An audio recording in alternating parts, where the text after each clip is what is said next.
Are you looking to buy a house in Lake Oswego, but heard it's crazy expensive to live here?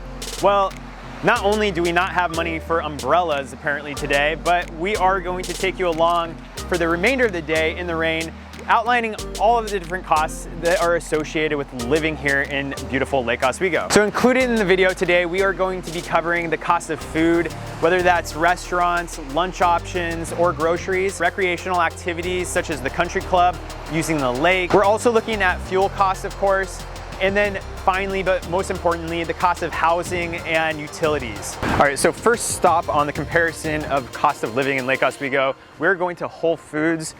This is a Whole Foods 365 that has been renovated into actual Whole Foods. They got rid of that concept, but the pricing is actually kind of mid-tier for Lake Oswego, and we'll show you what that looks like. So a couple staples for my family, as well as a lot of people moving here, I think, would be avocados. You can see right here, 2 for $3.60. It's actually not a bad deal. There's always amazing deals at Whole Foods, I feel like, especially now that Amazon owns them. But of the 7 grocery stores in Lake Oswego, Whole Foods is probably mid-tier, just in terms of ranking the grocery stores from most expensive to least expensive. All right, and then another staple of our house is the chicken. We go organic, $8.99 a pound here, or $9.99 over here. And then another item, you've got organic gallon of milk, $7.49, which is a pretty big difference. If you switch to the non-organic, you're at $3.89 a gallon. Then you've got a lot of different bread options from $5 to $8 per loaf. And then obviously being in the Oregon area, we have fabulous wines from the Willamette Valley, and they're all fairly cost effective. So obviously, you can buy wine anywhere from like $10 all the way up to $100 a bottle here. But what I like is the prices for our local stuff are very attractive. One of our favorites happens to be the Stoller Family Estate Pinot Noir, $29, highly recommend. All right, so that wraps up our quick trip. Obviously, we left a lot of items out, but overall, I really do like the selection at all the grocery stores in town.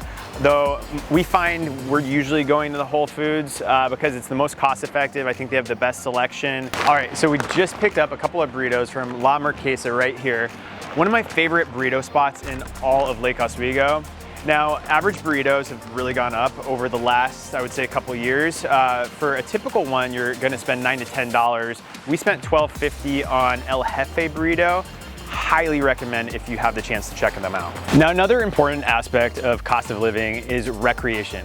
And today we are at the Oswego Lake Country Club. I'm gonna show the fees of initiation and monthly membership off to the side here. If you're living in Lake Oswego, chances are you're gonna do other activities and enjoy the amenities around town. So we wanted to build that into people's budgets just so they can get actually accurate cost of living here. In addition to the country club, there's all sorts of other amenities that don't cost money, such as the 25 parks around Lake Oswego. And then of course, there's the lake. And boom, we are at one of the last vacant lots in Lake Oswego on the lake. I wanted to illustrate the cost of not only living on the lake, but utilizing it. So obviously the easiest way to get a boat on the lake is to buy a property that is waterfront. This particular one has about 60 feet of water frontage, which is the minimum lot size on the lake. There are a few exceptions to that, but you can't divide a lot and get it any more narrow than this. And when you live on the lake, there's an extra cost of ownership that comes along with that. Now for this particular property, it's about $2,600 a year, and that's determined based on that waterfront footage. So a much bigger lot at 120 feet wide would be way more valuable, but they'd also pay about double the annual lakefront dues to the Lake Corporation. Additionally, when you purchase a waterfront property, there is a one-time $7,500 fee. It's almost like a HOA transfer fee, if you think about it that way, and that's made to the Lake Corporation.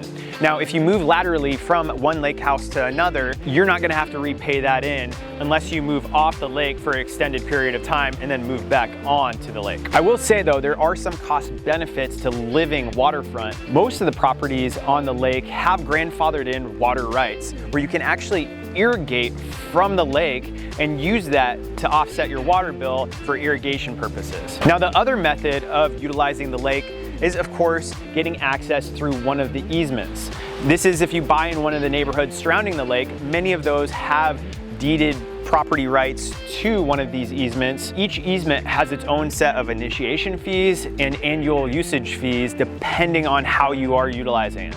Most will have wait lists for boats, so you don't necessarily need to pay for that slip up until you actually get a boat and put it on the water. If you want to use it for kayaking, paddleboarding, or anything like that, storage and amenities are usually available for a small fee at each one of these easements. And then when it comes to gas prices, interestingly enough, Lake Oswego is home to some of the cheapest gas in all of the Portland metro area. Currently on the 76, which is on the other side of town, they're selling at $4.29 a gallon, which seems really low, but right here at Shell over in Lake Grove, it's at $5.19, and that's more of the median price per gallon, where you'll see all the way up to $5.40 or $5.70 right now in downtown Portland. Now we're back at the office where we're gonna cover the cost of housing. To start, I'm gonna be looking at the actual utility costs that you can come to expect.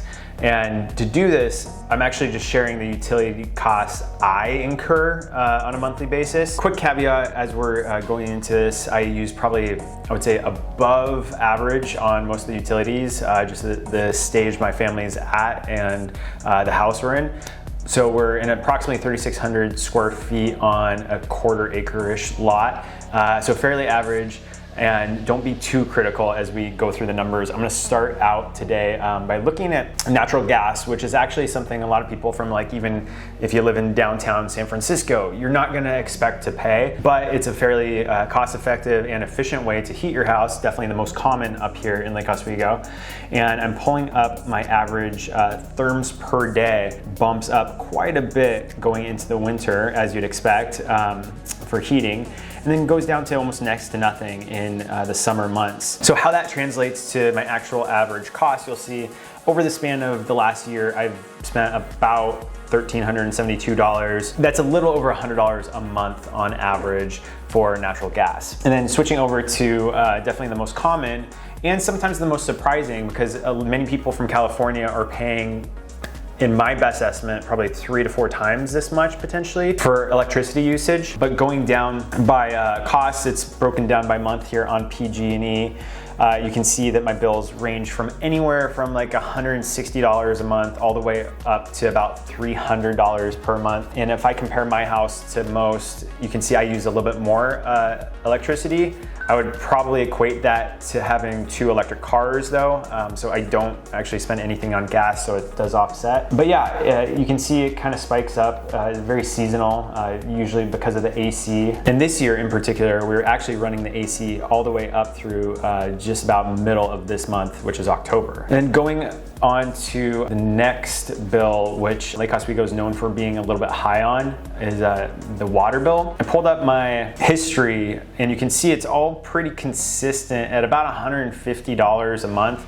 This is for both water and sewer usage. But then the last couple months, it spiked up to over 500. That was for August, September, and October. And then the last but not least is the trash. All of our trash service is through Republic. We're pretty consistently at about $68 per every 2 months. So that's only, you know, half that, $34 a month, but then jumped up to a bigger trash unit size at $107 every 2 months. So now we're about $53 per month on trash. So all in all, pretty reasonable. Okay, and switching to this spreadsheet real fast, we are actually looking at the average price per foot right here of detached single family homes in Lake Oswego. You can see this is going all the way back to 2018 when the price per foot was a mere $297. Now fast forward to 22 and we are sitting here today at $455 price per foot for the average single family home. Now compare that to a year ago and we're up over 14%.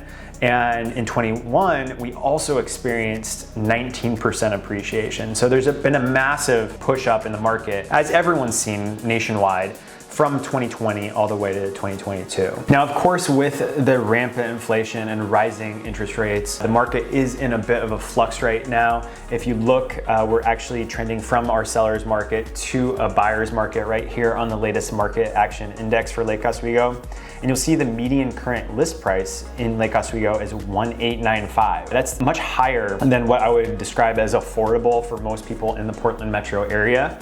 And we'll dive into what that actually looks like on your monthly mortgage payment right now. Going over to the Zillow mortgage calculator, last year you can see for a $1.9 million home at a 3% interest rate, your payment would have been approximately $8,000 per month, including property taxes and insurance. Now, Fast forward to this year, and current interest rates being advertised on Zillow right now are about 6.5%, which increases that monthly payment all the way up to over $11,000 per month. So massive increase right there. And that's certainly putting a pressure on pricing as we continue to see adjustments here later in the year. Now, we work with many of our clients in the jumbo space, and there are a lot of creative and aggressive options available. I'd expect most of my clients right now for a jumbo loan of this size to be getting probably closer to 5.5% interest. So that's shaving off about $1,000 a month, making it a little bit more affordable for most people. So if you're interested in getting those types of interest rates right now, don't hesitate to reach out for any types of recommendations. So that wraps up today's video, where we covered the cost of living here in Lake Oswego in fall of 2022. Hopefully things don't get too expensive next year. And if you're still considering moving here, don't hesitate to reach out. All of my contact information is below, and I would love to be considered as your real estate resource when moving to Lake Oswego.